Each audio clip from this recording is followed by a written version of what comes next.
Hello everyone, welcome to my channel Barun Education. So আজকে আমরা spoken English সিরিজের day 47 আজকে স্টার্ট করব। আজকে আমরা স্টার্ট করব ডে 47 এর সাথে টেন্সটা হচ্ছে ফিউচার কন্টিনিউয়াস টেন্স। তোমাদের আমি হেডিং এ লিখে দিয়েছি এবং তোমরাকে আমি এর আগে যে তোমাদেরকে আমি এর আগে করেছি future indefinite tense. That tense is also important and in this time I'm teaching this tense is also very important in your future when you speak English. So আজকে আমরা স্টার্ট করব future continuous tense. Future continuous টেন্সটা অনেক easy এবং তোমাদের ফিউচারে এবং তোমাদের যখন দৈনন্দিন জীবনে যখন তোমরা স্পোকেন ইংলিশে প্র্যাকটিস করবে like when you speak English that time this tense needs for you. So আজকের ভিডিওটা তোমরা মনোযোগ সহকারে দেখো, প্রতিদিন লাইফে অনেকটা ইম্পর্ট্যান্ট অ্যান্ড অনেকটা ইউজফুল দিস সেন্টেন্স। সো তোমরা ভিডিওটা দেখতে থাকো। আমরা লিখে নিয়েছি এটা ফিউচার কন্টিনিউয়াস টেন্সের স্ট্রাকচার, বাট আমরা স্ট্রাকচারটা জানবো। এটা একটা pattern, this is a pattern, but pattern is not important. Important is that you have to practice, because practice actually I will actually understand. First of all you have to understand what am I saying actually.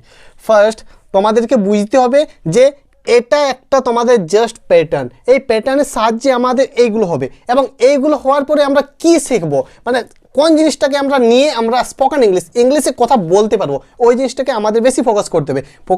আমাদের এখানে phrases. So phrases, কোন ফ্রেজেসটা important. So আমরা বলছি phrases. Actually first আমি বলে দিই প্যাটার্নটা। Subject plus will be বা শ্যাল বি প্লাস ভার্বের সাথে আইএনজি যোগ প্লাস অবজেক্ট। আমি প্রতিটা ভার্ব লিখে দিয়েছি, তোমাদের কোনটা কনফিউশন। সাবজেক্ট মানে কি I, we, you, they, we, my friend, my, এরকম তোমরা বুঝতে পেরে গেছো। সাবজেক্ট উইল বি হচ্ছে তোমাদের একটা be verb, will be and বা শ্যাল বি। তো তোমাদের একটা কাজ করে নাও, শ্যাল বি ইজ কাট, কারণ আমি তোমাদেরকে বলে দিয়েছি ফিউচার ইনডিফিনাইট টেন্সে যে আমরা শ্যাল না ইউজ করলেও হবে। আজকালের ইংলিশ গ্রামাটিস্টরা বলছে শ্যাল ইউজ না করলেও চলবে, উইল করলেও হবে। Will is important and you can practise from will, not shall. So শ্যালটা হচ্ছে অনেক পুরানো, সো নিউ স্টাইলে আমরা বলবো উইল সবসময় ইউজ করবো। সো এটা কেটে দিয়েছি, মানে তার মানে subject plus will be plus ভার্বের সাথে আইএনজি যোগ। ভার্ব মানে কি হচ্ছে প্লে মানে প্লের সাথে আইএনজি যোগ মানে প্লেইং, তারপর অবজেক্ট যা হতে পারে, অবজেক্ট মানে যা কিছু হতে পারে, এনিথিং। সো আমরা ফার্স্ট জানবো সাবজেক্ট। দেখো এখানে সাবজেক্ট আছে, এটা তোমাদের সাবজেক্ট উইল বি তারপরে শ্যালবিটা তো ক্যান্সেল, ভার্বের সাথে আইএনজি যোগ। ভার্ব মানে ডুটা ভার্ব হচ্ছে আইএনজি যোগ করে দিয়েছি, তারপর অবজেক্ট দ্য ওয়ার্ক। বুঝতে পেরে গেছো ফ্রেজেসটা তোমাদের হবে they will be doing the work. মানে তোমাদের হবে কি এইখানে যেখানে তোমাদের আছে ডু, এই ডু এর চেঞ্জ করবে তোমরা, ডু এর সাথে আইএনজি যোগ, মানে প্রতিটা ভার্বের সাথে চেঞ্জ করবে, আইএনজি যোগ করবে। প্লের সাথে প্লেইং, যেমন আমি ফার্স্ট বলে দিচ্ছি একটা বোঝাবার পরে তোমরা অটোমেটিক বুঝতে পারবে। ফার্স্ট আমি বোঝাচ্ছি they will be doing the work, এরপর তোমরা বলো এটার মানেটা কি। মানেটা না জানলে তোমরা ইংলিশ জেনে আমরা কি করবো, ইংলিশ জানার পরে তো আমরা প্র্যাকটিক্যালি কাজে লাগাতে পারবো না, কারণ আমি তো জানি না মানেটা তোমাদের বলে দিচ্ছি। আমরা যখন বলি ইংলিশে আমরা স্কুল যেতে থাকবো, আমরা কাজটা করতে থাকবো, মানে ফিউচারে আমি করতে থাকবো, আমি মানে কি বলবো স্টপ হয়ে যাব না, আমি কাজটা করতে থাকবো। এটার মানে তোমাদের এখানে বোঝা যাচ্ছে যে they will be doing the work, মানে তারা, দে মানে তারা, will be doing the work মানে তারা কাজটা করতে থাকবে। বুঝতে পেরে গেছো এটা, মানে they will be doing the work. এখানে আমি কিন্তু বাংলা মিনিংটা লিখছি না, এখানে একটা স্পোকেন ইংলিশ। সো স্পোকেন ইংলিশে আমি তোমাদের প্র্যাকটিসের জন্য, তোমাদের যদি প্রয়োজন, যেমন তোমরা জানবেই দে মানে কি তারা, উইল বি এটা তো বি ভার্ব হচ্ছে, ডুটা তোমরা তো জানবে, ডু আইএনজি যোগ প্লাস অবজেক্ট মানে দ্য ওয়ার্ক মানে কাজ, এটা ইজি হচ্ছে। সো ওটার জন্য আমি এগুলো লিখিনি। আমি তোমাদের এখানে কিচ্ছু স্পোকেন ইংলিশ শিখতে গেলে যে বলে vocabulary is really important, obviously vocabulary is really important, but when you start spoken English, that time vocabulary is not important. When you learn that time slowly you can learn vocabulary like a advanced vocabs. But when we speak English generally in a day, in like general day, so everyday life, so that time we should not say like very what will I say, very attractive vocabulary like advanced vocabulary. When we speak like আমি school যাব, এটা কি বলবো, I will go, এরকম আমরা কিছু আলাদা তো কিছু বলবো না, কারণ এটা একদম সিম্পল জিনিস। আমরা প্রতিদিনই যে আমরা কথাগুলো বলি ওইগুলো কিন্তু অ্যাকচুয়ালি আমাদের ইংলিশটা অতটা কঠিনের নয়, মানে ভোকাবস এখানে আসে না কঠিন, ওটা আমাদের বলে দেয় অনেকেই। সো এখানে তোমরা বুঝে নাও, they will be doing the work, মানে তারা কাজটা করতে থাকবে। এতটা ইজি, কতটা তারা কাজটা করতে থাকবে, তারা ক্রিকেট খেলতে থাকবে, playing the cricket. They will be playing the cricket, তারা ক্রিকেট খেলতে থাকবে। They will be speaking English, তারা ইংলিশ বলতে থাকবে। They will be walking walking, তারা কাজটা করতে থাকবে। দে উইল বি ওয়াকিং, তোমরা যদি অবজেক্টটা না দাও তাও চলবে। দে উইল বি, এখানে তোমরা ডু এর সাথে চেঞ্জ করবে। দে উইল বি ওয়াকিং, তোমরা বলতে পারো ইউ উইল বি ডুইং, তুমি করতে থাকবে দ্য ওয়ার্ক, কাজটা তুমি কাজটা করতে থাকবে। এই ফ্রেজেসটা বুঝতে পেরে গেছো? They will be doing the work, তারা কাজটা করতে থাকবে। তারা they will be eating rice, তারা ভাত খেতে থাকবে। It's a really important, you know. So first আমরা ফার্স্টের ফ্রেজেসটা শিখে গেছি। সেকেন্ড ফ্রেজেসটা চলে আসি, they will not be doing the work, মানে আমরা কি বললাম প্রথমে, তারা কাজটা করতে থাকবে, they will be doing the work. And আমরা যখন বলবো they will not be doing the work, that time will say তারা কাজটা করতে থাকবেন না। ইটস ইজি বিকজ এখানে নট আছে, একদম ইজি, আমি কিচ্ছু করিনি, জাস্ট আমরা উইল বি জায়গায় এর মাঝখানে যেটা থাকে ওখানে নট দিয়েছি। এটা কিন্তু তোমাদের একটু মনে রাখতে হবে। They will not be doing the work, they will not be, এখানে উইল বির মাঝখানে কিন্তু নটটা দিতে হবে, এটা একটা বোঝার জিনিস। এইখানে বুঝতে পেরে গেছো? They will not be doing the work, তারা কাজটা করতে থাকবে না। They will not be playing cricket, তারা ক্রিকেট খেলতে থাকবে না।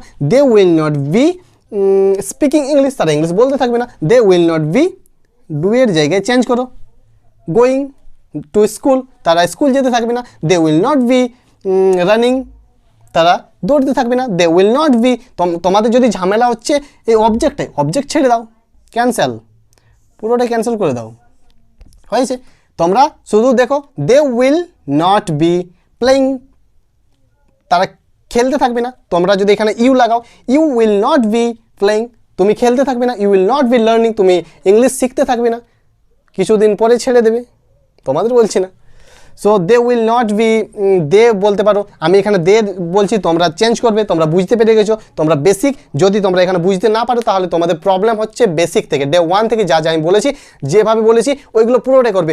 তোমরা যদি ডাইরেক্ট এখানে এসে যাও তাহলে একটু প্রবলেম হতে পারে, বাট আমি ট্রাই করব তোমাদের প্রবলেম না হওয়ার। বাট তোমাদের কিন্তু ডে 1 থেকে প্র্যাকটিস করবে, বিকজ যখন তোমরা জন্মগ্রহণ করেছিলে তখন তোমরা ছোটোর থেকে যখন অ আ রস্বই দীর্ঘই ABCD ক খ শেখার পরে কিন্তু প্র্যাকটিস করছিলে রিডিংয়ের জন্য, because basic is real important.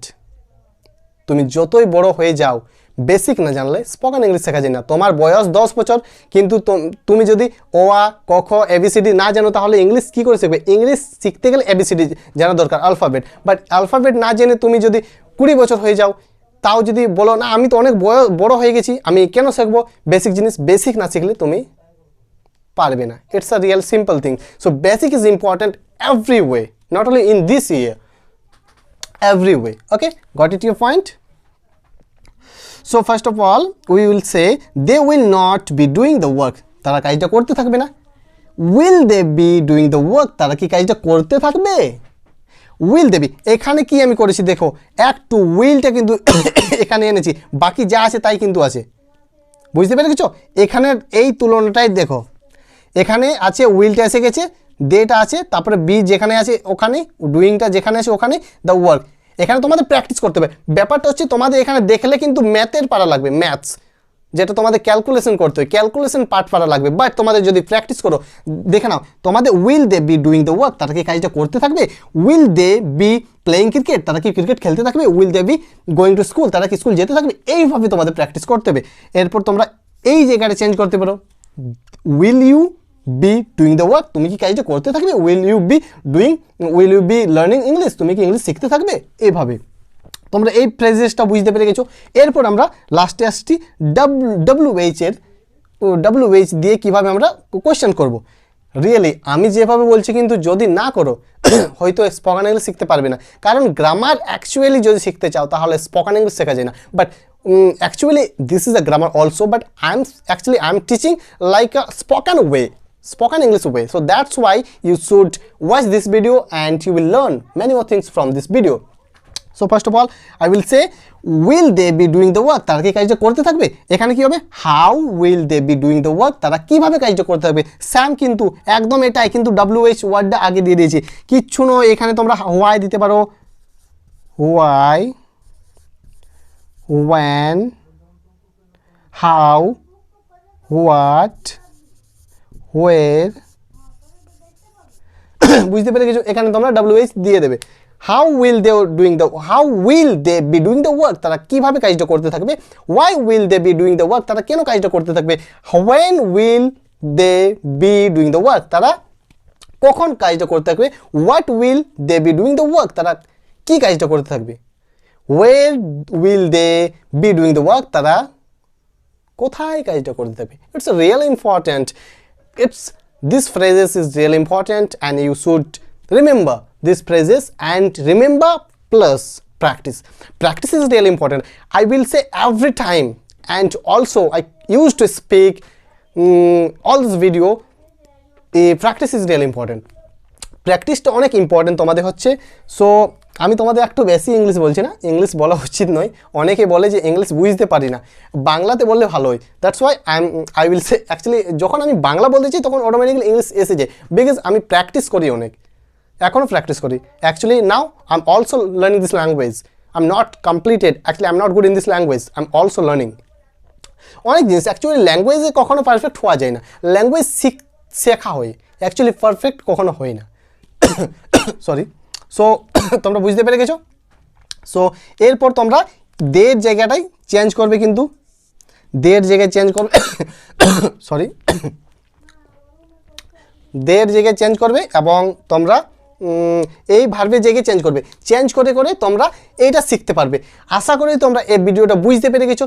যদি না বুঝতে পারো তাহলে কমেন্টে করবেই, জানাবে। আমি তোমাদের প্রতিটা লিঙ্ক, আমাকে যদি পার্সোনাল কমেন্ট করতে চাও তাহলে আমি ইনস্টাগ্রাম আইডির আমি তোমাদের লিঙ্ক দিয়ে দেবো এই ভিডিওর মানে ডিসক্রিপশানে, তোমরা করতে পারো।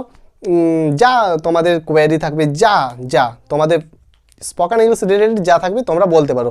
অ্যান্ড আমি তোমাদেরকে স্পোকেন ইংলিশের ট্রাই করব যে তোমাদের রেগুলার ভিডিও দেওয়ার, এবং now I am busy, so that's why আমি দিতে পারি না তোমাদের রেগুলারিটি, বাট ইয়া অবভিয়াসলি আমি যেটা বলেছি তোমাদের। এবং আমি তোমাদের একটা গুরুত্বপূর্ণ জিনিস বলছি, এই চ্যানেলে তোমাদের শর্ট ভিডিও কিন্তু দেওয়া হচ্ছে। শর্ট ভিডিওগুলো তোমাদের important, real important. Short video যা ফ্যাক্ট বলছি, যা তোমাদের জিনিস বলছি, ওইগুলো কিন্তু জানা উচিত তোমাদের, ওটা স্পোকেন ইংলিশের সাথে সাথে জানতে হবে।